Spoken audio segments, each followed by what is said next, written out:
Coucou mes stars, j'espère que vous allez bien. Je suis super heureuse de vous retrouver aujourd'hui dans une nouvelle vidéo. Et oui, ça fait bientôt 6 mois que je suis au Québec, au Canada. Et j'avais envie de vous faire un petit bilan de toutes mes petites anecdotes, mes expériences, ce que je pense, mes opinions. J'espère que ça va vous plaire, c'est parti. Hello guys! Hello guys! Hello guys! Et si tu pouvais faire un vœu, jusqu'où irais-tu? C'est parti!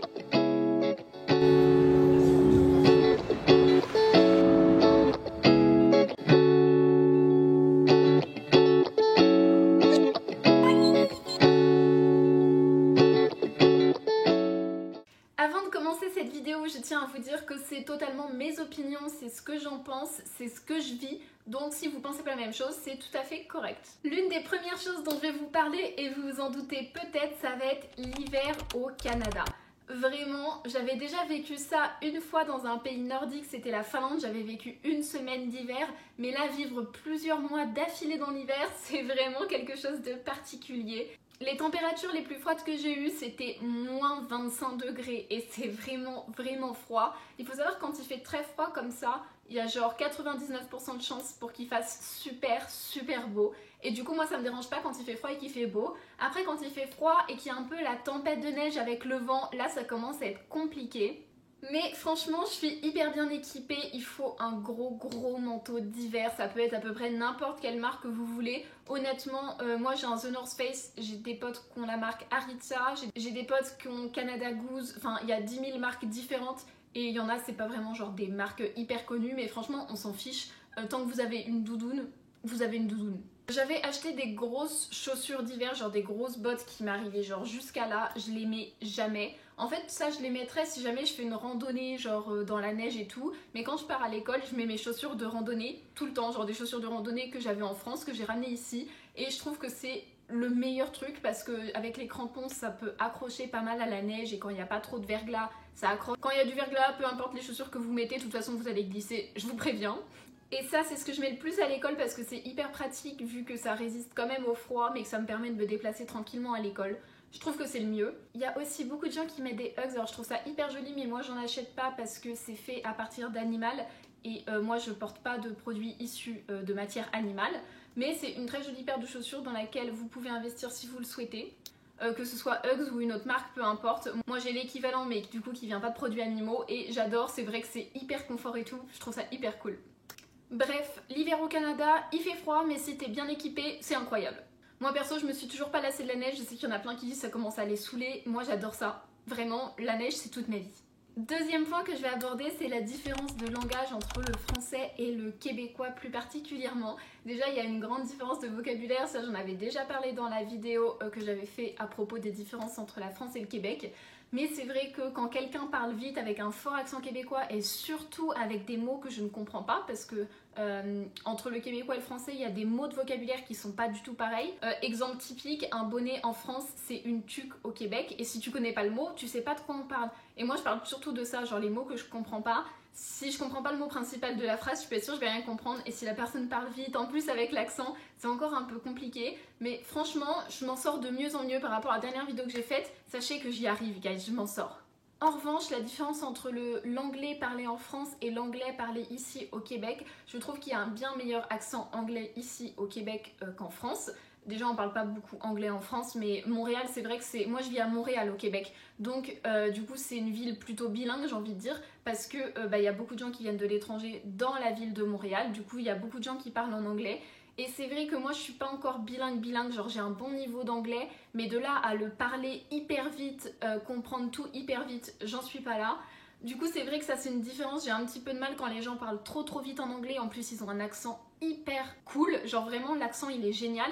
Moi j'ai l'habitude de l'accent anglais français, genre on entend les petites consonances françaises quand un français parle anglais. Moi j'ai l'habitude de ça parce que tous mes profs ont été comme ça. Du coup là quand j'ai des profs qui ont vraiment l'accent anglais, et bien du coup ça me perturbe un peu, du coup je dois vraiment apprendre à apprendre cet accent. Troisième point, justement au niveau de la ville de Montréal, sachez que je ne me suis pas encore vraiment habituée. On en avait parlé dans l'autre vidéo, mais moi je viens de la campagne et donc du coup m'habituer à la ville ça a été un petit peu une épreuve, un petit peu compliqué et c'est toujours un petit peu compliqué en soi parce que je traverse toujours un petit peu les mêmes différences. Je trouve qu'il y a beaucoup de bruit, beaucoup de monde et je me perds toujours autant. Voilà, sachez que je n'arrive toujours pas à m'orienter. Si vous avez regardé mon dernier vlog, vous le savez, je me perds encore, je me trompe encore de métro, je me trompe encore de bus. Mais c'est pas grave parce que ça rend ma vie mouvementée, voilà, c'est de l'action qu'on veut. Point suivant, la santé mentale au Canada, elle est tellement évoluée par rapport à de ce que moi je connais en France, du moins là où j'étais en France. Les gens sont tellement plus avancés niveau santé mentale et là je vais surtout parler de l'anxiété et du stress. Moi c'est quelque chose que je traverse beaucoup, j'ai de l'anxiété. Et donc voir des gens qui comprennent vraiment ce que je peux vivre et qui ont de l'empathie pour moi, c'est vraiment quelque chose qui m'aide beaucoup avec l'anxiété et le stress de manière générale. Attention, attention, je suis pas en train de dire qu'en France personne ne nous comprend et qu'on nous juge, tout ça.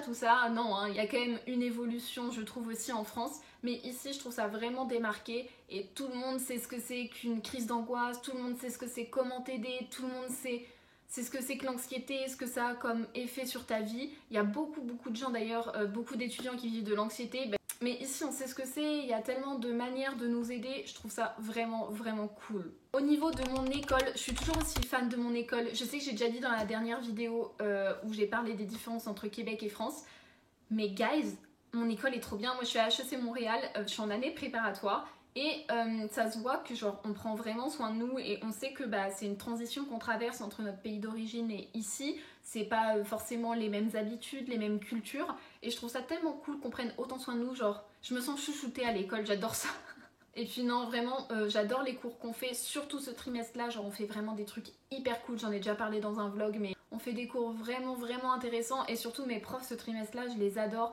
C'est ça l'avantage je trouve de HEC Montréal, c'est que les profs ils ont vraiment une vie hyper enrichissante, pleine d'expérience et du coup tu peux grave apprendre de ces personnes là et je trouve ça trop cool.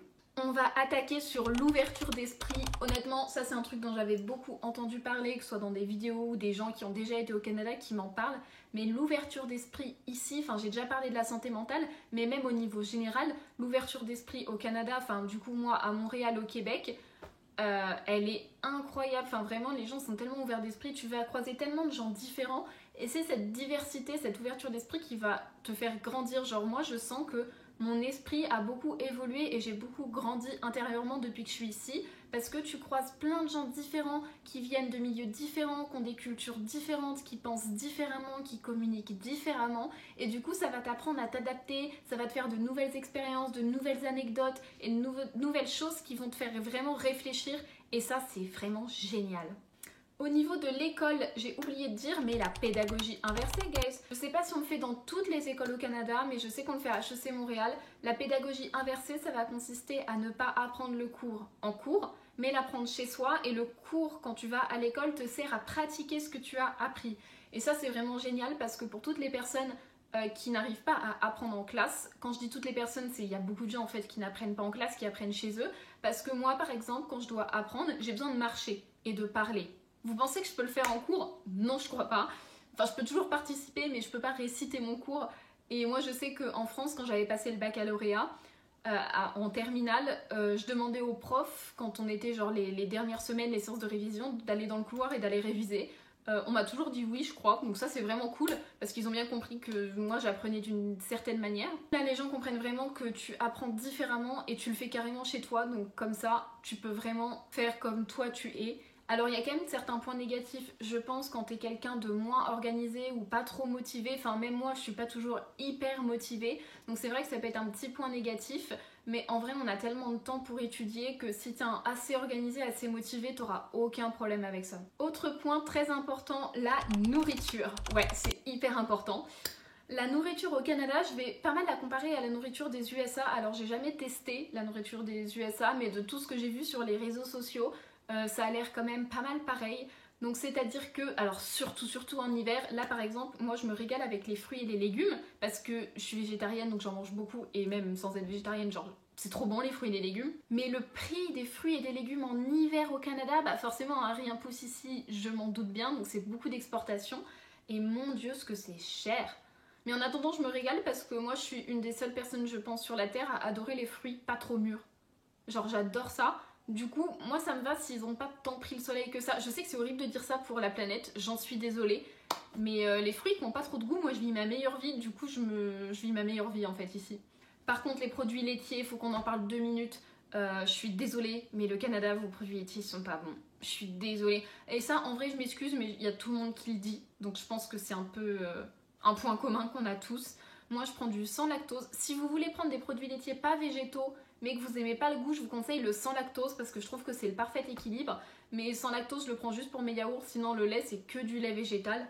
Et franchement, je préfère. Donc voilà, si vous cherchez des alternatives, prenez du lait végétal ou prenez du sans lactose. Et ça ira beaucoup mieux.